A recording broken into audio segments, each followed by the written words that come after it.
日美高层就反对中国改变现状的能力又达成了一致。菅义伟呢自贬身份跟美军一个总兵大人就平起平坐了吗？各位网友大家好，我是刘小飞。6月1日儿童节那一天啊，日本首相菅义伟和这个美国印太司令部的这个司令阿奎利诺呢是搞了一次聚会。双方呢这个聚会之后呢，正式宣布就是强烈反对中国单方面改变现状的尝试呢达成了一个共识，并且强调必须要保持台海和平稳定这么个重要性。用菅义伟这位首相的话讲啊，就是美日就强化同盟达成了共识。而那个阿奎利诺呢表示了说，首次外访就到了日本，就是把日美同盟啊看成是地区和平和稳定的基础。但是这个所谓的达成的一致是不是听着特别耳熟啊？因为在这个问题上，日本首相菅义伟访美的时候就跟美国的总统拜登一起发表过声明了。不过这次呢，日本首相是和美国印太司令部的司令会谈，还要发布一个共同声明，这个身份就不对味儿了呀。因为菅义伟的身份是首相，而那位司令呢，按咱们的话讲嘛，就是一个官员。你一个首相跟美军一个地区司令平起平坐谈这个问题，是不是有点身份不对呀？就相当于你去华盛顿见了主公，回到日本还得见一见美军镇守日本的一位家老，那你就跟这个家老身份对等了。不知道菅义伟心里边呢什么滋味？不过估计啊，也许早就习惯了，不觉得什么了。其实你想吧，1945年以后8月以后，日本那个天皇见了麦克阿瑟，不也跟孝子一样吗？他一个首相见司令，差不多也就这样得了。所以呢，对日本来讲啊，现在最重要的不是面子问题，是无论如何要把美军留住，让美军撑腰。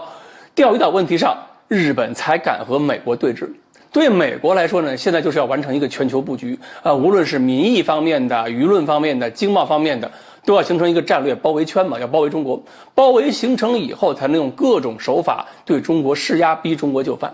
而在整个包围过程中呢，在地理角度来看，日本又是围堵中国的一个重要环节。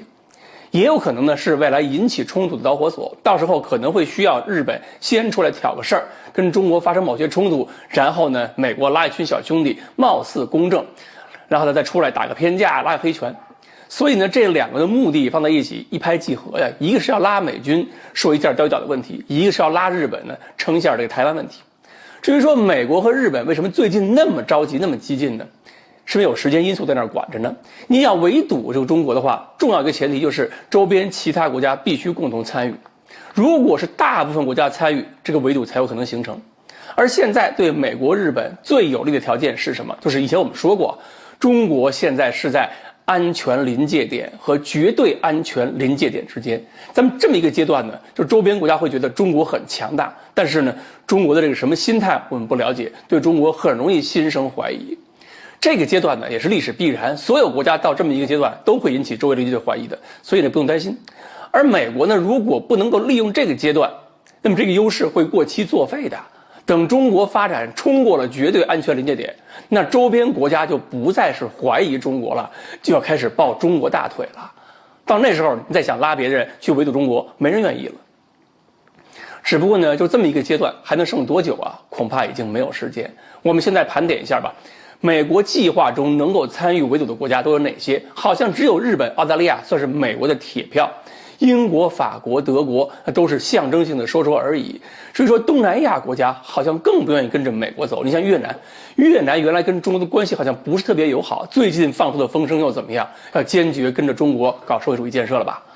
而且呢，随着中国对外宣传的调整，加上疫情发展到现在，全球对中国的这种需求，还有以前我们讲一带一路嘛，给很多国家带来的期望，中国完全是有可能平缓的度过绝对安全临界点前面这个最危险阶段的。等到了那个阶段的话呢，这个问题都解决之后呢，美国还是可以体面收场的，它不是做不到，因为还可以谋求跟中国合作共存呢，中国也不会对美国采取一个彻底的排他性的政策。共存就是了嘛。原来我们话说的是很清楚，太平洋足够大，容得下中美两国，就怕到了那个时候，日本会很尴尬，他可能要搞不清楚了，自己应该是两头讨好，还是会两头得罪了。好，关于日美高层这一次的会晤，我们今天呢就说到这里，欢迎大家继续关注我们的栏目，我们下期再说。